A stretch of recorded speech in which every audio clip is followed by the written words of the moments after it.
আসসালামু আলাইকুম। এখন শুনবেন সংবাদ শিরোনাম। ক্ষমতায় গেলে ঘুষ দুর্নীতি বন্ধে কঠোর ব্যবস্থার প্রতিশ্রুতি মির্জা ফখরুলের। ঠাকুরগাঁওয়ে নিজ নির্বাচন এলাকায় গণসংযোগ। সারা দেশে সকাল থেকে গণসংযোগে ব্যস্ত প্রার্থীরা ছুটছেন শহর থেকে গ্রামে, ভোটারদের কাছে তুলে ধরছেন আগামী পরীক্ষা। চট্টগ্রাম থেকে ঢাকা পর্যন্ত রাতভর ধানের শেষে নির্বাচনী শোডাউন। সরকার গঠনের সুযোগ পেলে দুর্নীতি অপরাধ দমনে কঠোর হওয়ার ঘোষণা তারেক। সারা দেশে জমজমাট নির্বাচনের আবহ, অলিগলি পাড়া মহল্লা প্রার্থীদের পদচারণায় সরগরম। 11 দলের পক্ষে এনসিপির পদযাত্রা শুরু। এতক্ষণ দেখছিলেন সংবাদ শিরোনাম, এখন দেখবেন বিস্তারিত। কুষ্টিয়ার জনসভায় কথা বলেন জামায়াত ইসলামীর আমির ডক্টর শফিকুর রহমান। সরাসরি যাচ্ছে সেখানে। সবকিছু মোকাবেলা করে এক আল্লাহর উপর মুতাওয়াক্কিল হয়ে নির্বাচনী এই লড়াই অব্যাহত রাখতে পারে মহান প্রভুর দরবারে দোয়া করি। আপনাদের এই প্রিয় মানুষ বিশিষ্ট মুফাসসিরে কোরআন মুফতি আমির হামজাকে আল্লাহ যেন সম্মানিত করেন, বিজয়ী করে জাতীয় সংসদে দিনের পক্ষে উচ্চ কণ্ঠে আল্লাহ যেন কথা বলার তৌফিক দান করেন। তারও বিজয় ছিনিয়ে ইনশাল্লাহ 12 তারিখে আপনারা ঘরে ফিরবেন। তারপরে কুষ্টিয়া 4 কুমারখালী খুকসা, এখানে জনাব আফজাল হোসেন, আলহামদুলিল্লাহ উনি নির্বাচিত উপজেলা ভাইস চেয়ারম্যান থাকাকালীন অবস্থায় নিবেদিত প্রাণ সমাজসেবক হিসেবে কাজ করেছেন, যার সাক্ষী সেই এলাকার মানুষ। আমরা আশা করি ইনশাআল্লাহ ওই এলাকার মানুষ এবার আল্লাহর মেহেরবানিতে ন্যায়ের পক্ষ নিয়ে বিপুল ভোটে দাঁড়িপাল্লাকে বিজয়ী করবে ইনশাআল্লাহ। তারপরে কুষ্টিয়া 5 আর নাই 5 নম্বরটা ঢাকা ইনশাআল্লাহ। আল্লাহ হাফেজ। বাংলাদেশ জিন্দাবাদ। 11 দলীয় নির্বাচনী ঐক্য জিন্দাবাদ। বাংলাদেশ জামাতে ইসলামী জিন্দাবাদ। আসসালামু আলাইকুম ওয়া রাহমাতুল্লাহি ওয়া বারাকাতুহু।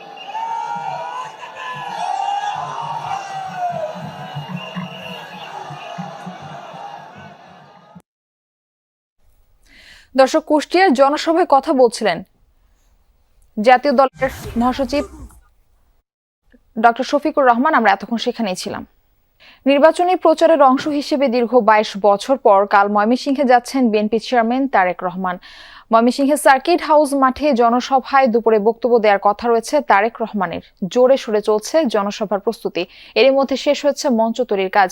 বিএনপি চেয়ারম্যানের আগমন উপলক্ষে দলের প্রস্তুতি সভা অনুষ্ঠিত হয়েছে। তারেক রহমানের আগমন উপলক্ষে নেতাকর্মীদের মধ্যে উৎসবের আমেজ। জনসভায় যোগ দেবেন বিভাগীয় 4 জেলা নেতাকর্মী ও সমর্থকরা।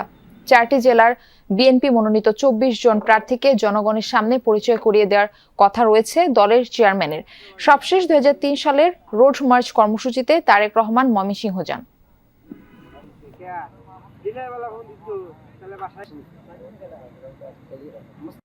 সাধারণ জনগণ মনে করছেন তারেক রহমানের আগামী দিনে 27 তারিখ আসার মাধ্যমে ময়মনসিংহের মানুষের যে আশা স্বপ্নগুলো আছে, আমরা 100 বছরের যে অবহেলিত ময়মনসিংহ, সেই ময়মনসিংহে উন্নয়নের জোয়ার ববে 12 ফেব্রুয়ারি নির্বাচনের পরে।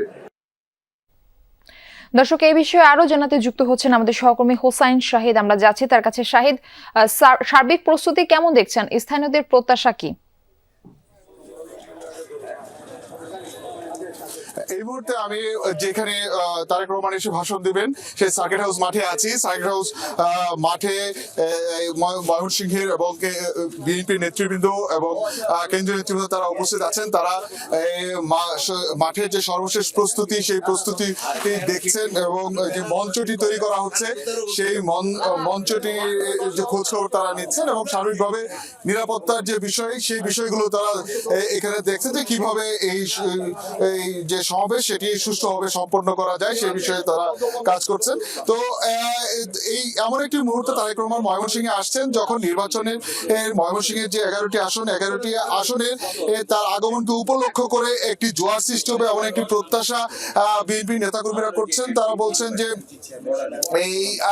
এই সমাবেশটি বিভাগীয় সমষ্টি এই মুহূর্তে দরকার ছিল এবং এতে এইখানে এই যে প্রার্থীরা যারা রয়েছেন এই অঞ্চলে তাদেরকে পরিচয় করিয়ে দেওয়া হবে। এই মঞ্চ থেকে, এবং এই ময়মনসিংহের জন্য আসলে কি নির্বাচনী প্রতিশ্রুতি তারেক রহমান দেন সেটিকে লক্ষ্য করে কিন্তু সাধারণ মানুষ, ভোটার, দলীয় নেতাকর্মীরা তারা কিন্তু অপেক্ষা করছেন যে ময়মনসিংহের জন্য কি ধরনের প্রতিশ্রুতি তাদের থাকে, ময়মনসিংহের উন্নয়নে কি ধরনের প্রতিশ্রুতি থাকে, সেই বিষয়টি তারা মাথায় রেখেই কিন্তু এই সমাবেশে কেন্দ্র করে একটি তারা চেষ্টা করছেন যে সাধারণ মানুষকে যত বেশি সম্পৃক্ত করা যায়। এবং এই সার্কিট হাউস মাঠে তিনি কিন্তু দীর্ঘদিন পর, প্রায় 18 বছর পর এখানে আসছেন এবং সাধারণ মানুষের সামনে ভাষণ দিবেন। সেই উপলক্ষে করে ময়মনসিংহ জেলা এবং জেলা সদর এবং আশপাশের যে আরো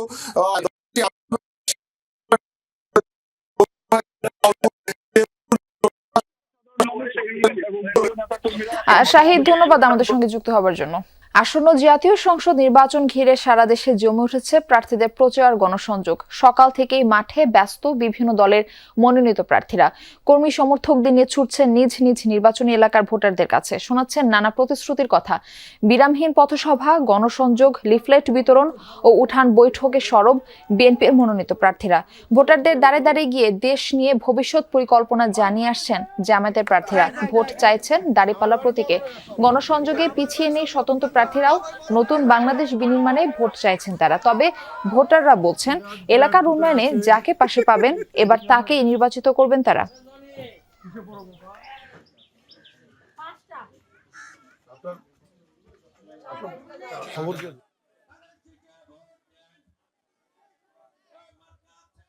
চাকরির জন্য আমরা ঘুষ নিব না, দেবো না, নিতে দেবো না কাউকে। আমার মা বোনদেরকে অনুরোধ করবো, আপনারা নির্ভয়ে ভোট দিতে যাবেন, যাকে খুশি তাকে ভোট দেবেন। আমরা ইসির কাছে চাই যে আমাদের যারা ভোটের কর্মী আছে তারা যেন নিরাপত্তার সাথে ভোটের কাজ করতে পারে, কেউ যেন বাধা না দেয়। নতুন বাংলাদেশ পুনর্নির্মাণের জন্য এদেশের মানুষ মুখে আছে। সাধারণ মানুষ আমাদেরকে বলছেন যে আমরা আমাদের সুষ্ঠুভাবে যেন আমরা ভোট কেন্দ্রে যেতে পারি। শরীয়তপুর থেকে নির্বাচনী প্রচারণার খবর জানাতে যুক্ত হবেন আমার সহকর্মী SM শাকিল। আমরা যাচ্ছি তার কাছে। শাকিল, কেমন দেখছেন প্রচারণা, কি বলছেন প্রার্থীরা?